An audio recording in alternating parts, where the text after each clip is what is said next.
आपल्या सोबत आहेत राष्ट्रीय ओबीसी महासंघाचे राष्ट्रीय अध्यक्ष डॉक्टर बबनराव तायवाडे।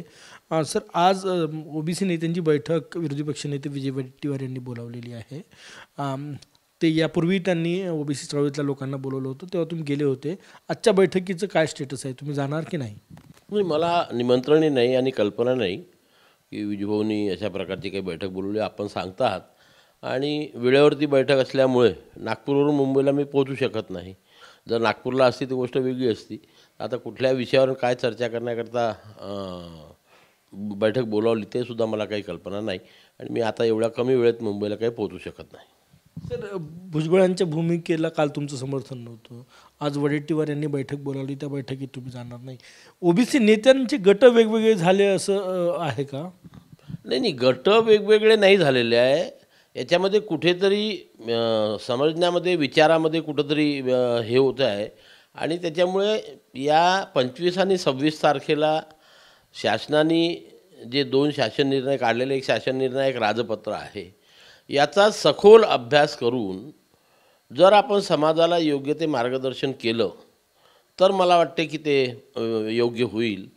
कारण मी जे म्हणतो अभ्यासपूर्ण की या 25 आणि 26 तारखेला शासन निर्णय आणि राजपत्र निर्गमित केले, त्यामुळे ओबीसी समाजाचं कुठेही नुकसान झालेलं नाही आणि जर समाजाचं नुकसान झालं नाही तर मग त्यावेळेस समाजाला वेगळं काहीतरी सांगून समाजाची दिशाभूल करणं हे मला वाटत नाही, माझ्या मनाला पटत नाही। आणि मी आजही आपल्यासमोर ठामपणे सांगतो की कुठलंही ओबीसी समाजाचं नुकसान झालेलं नाही। सरसकट ओबीसीमधून आरक्षण दिलेलं नाही, सरसकट कुणब्यांचे प्रमाणपत्र दिलेलं नाही, मग ओबीसीचं नुकसान कुठे होऊन राहिलं? हीच भूमिका काल राज्याचे उपमुख्यमंत्री देवेंद्र फडणवीस यांनी मांडली की सरसकट जे आहे ते प्रमाणपत्र देण्याचा निर्णय झाला नाही आणि जोपर्यंत भाजप आहे तोपर्यंत ओबीसींचं नुकसान होऊ देणार नाही। नाही, तर मी अभ्यासपूर्ण याने सांगतो। आता काल उपमुख्यमंत्री जे बोलले असतील ते मी ऐकलं नाही, बघितलंही नाही, परंतु मी ही भूमिका सातत्याने 3 दिवसापासून मांडतो आहे, पहिल्या दिवशीपासून। आणि त्याच्यामुळे म्हणजे ज्या दिवशी हे 26 तारखेला झालं त्या सकाळीसुद्धा जो पहिल्या दिवशी त्यांनी जे काही वक्तव्य मुंबईमध्ये 3 वाजता रात्री बैठक झाली आणि अशा प्रकारचं समझोता झाला हे सांगितल्यावरही त्याच्यामध्ये जे काही आलं होतं त्याच्यावरून मी हे सांगितलं की याच्यात कुठेही ओबीसी समाजाचं नुकसान आहे।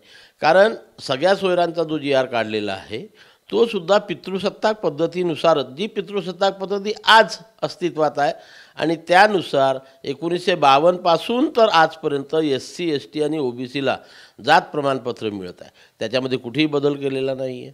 आणि ज्या काही 57 लाख नोंदीचा उहापोह वारंवार आंदोलनकर्त्यांकडून केला जात होता की आमचे ह्या 57 लाख नोंदीपैकी 99.99% नोंदी ह्या 1994 पासून तर 2023पर्यंत ज्या कुणबी समाजातील व्यक्तींनी प्रमाणपत्र घेतले आहे आणि लाभ घेतले त्यांचे आहे, नवीन काहीच नाही।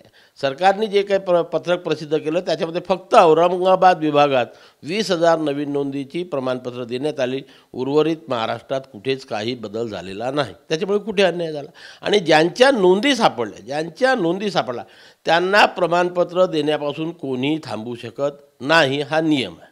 काल म्हणजे सरकारच्या भूमिकेची सहमत भूमिका तुमची दिसते कालपासून। काल देवेंद्र फडणवीस हेच म्हटले की आम्ही भाजप सत्तेत असेपर्यंत ओबीसीवर अन्याय होऊ देणार नाही, कारण की ते म्हणत आलेले आहे की भाजपचा DNAच ओबीसी आहे आणि पारंपरिक मतदार भाजपचा ओबीसीच आहे। आपण विदर्भ बघितलं, मराठवाडा आणि देशात ही स्थिती आहे। काय वाटतं तुम्हाला एकूणच या फडणवीसांच्या वक्तव्यावर? नाही, हे बघा, फडणवीसांनी काल वक्तव्य केलं, मी 3 दिवसापासून करतो आणि अभ्यासपूर्ण कागदासहित बोलतो आहे। त्याच्यामुळे जे सत्य आहे ते मी सांगितलं, त्यांनी जे सत्य आहे जे त्यांनी केलं ते सांगत आहेत।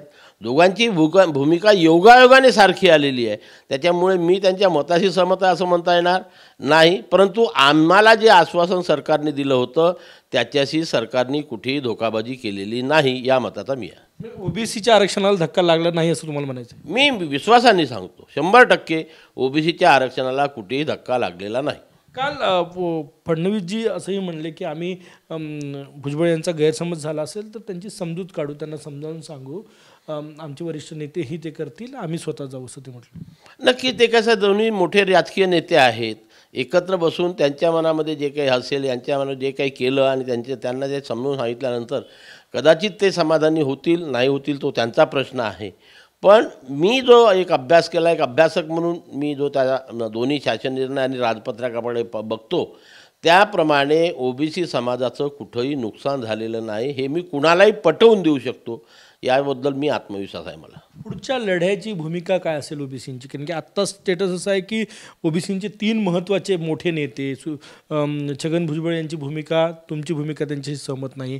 विजय वडेट्टीवार विरोधी पक्षातले मोठे नेते ओबीसींचे, त्यांनी आज बैठक बोलवली, त्यात तुम्ही नाही. भुजबळ येईल की नाही मला माहीत नाही आणि असं ते म्हटले. तर त्यामुळे या सगळ्या याच्यात ओबीसी लढ्याचं नुकसान होईल असं सामान्य कार्यकर्त्यांना वाटते. काय पुढची रणनीती असेल ओबीसी नेत्यांची? आमचं बिलकुल कुठेही नाही आहे. ज्या दिवशी कॉमन प्रश्न येईल त्या दिवशी आम्ही सर्व लोक एका डायसवरती आपल्याला दिसू.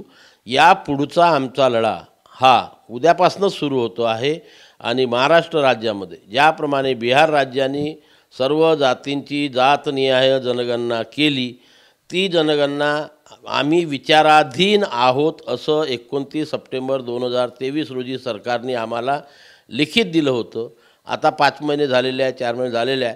सरकारने लवकरात लवकर ओबीसींची जातनिहाय जनगणना करावी हा प्रमुख मुद्दा घेऊन उद्यापासून नागपूर जिल्ह्यामध्ये आमची रथयात्रा सुरू होते आहे. 7 तारखेला चंद्रपूरला मोठा मोर्चा आहे आणि अशा प्रकारे प्रत्येक जिल्ह्यामध्ये ओबीसीच्या मनामध्ये जनजागृती करून राज्य सरकारकडून ओबीसींची जातनिहाय जनगणना करून घेणे हे यापुढचं राष्ट्रीय ओबीसी महासंघाचं मूळ उद्दिष्ट आहे. शेवटचा प्रश्न माझा, समजा ओबीसी आरक्षणाला आत्ता तुम्ही म्हणता की आत्ता धक्का लागला नाही, पण समजा अशी काही परिस्थिती निर्माण झाली जरांगे पाटील यांच्या दबावात, तर काय भूमिका असेल तुमची? ते तर मी वारंवार आमची भूमिका स्पष्ट केली आहे की आम्ही वेट अँड वॉचच्या भूमिकेमध्ये आहोत. ज्या दिवशी आमच्या हे लक्षात येईल की आम्हाला मिळालेल्या 27% आरक्षणाला धोका आहे, आमच्या 27% आरक्षणातनं मराठा समाजाला आरक्षण देण्याच्या सरकार मानसिकतेत आहे हे जरी आमच्या लक्षामध्ये आलं तर त्या दिवशी मात्र आम्ही महाराष्ट्रातल्या घराघरातल्या ओबीसीला घराबाहेर काढू आणि आपल्या संविधानिक अधिकाराचं रक्षण करू. कॅमेरामॅन सचिन सयामसह गजानन माटे, TV9 मराठी, नागपूर.